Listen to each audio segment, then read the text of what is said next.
So strategy will not differ from platform to platform. It actually differs from property to property.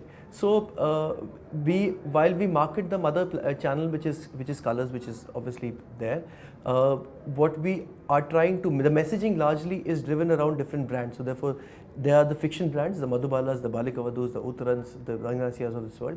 At the same time, we have our non-fiction property. So you have comedy nights, IGT, Big Boss, which are each brand has an identity of itself. So therefore, what is the communication hook that we can deliver, and how does that communication hook translate to the platform that we're using? So for example, if I am doing something for comedy nights with Kapil, the hook for YouTube will be replaying or catch up of what has happened on television. The hook for for a Twitter is what's happening right now. So therefore, can I, in those 140 characters, how much engagement can I say? So for example, I'm running contests there. Who should be the next guest on Kapil? What did you like? What did you not like?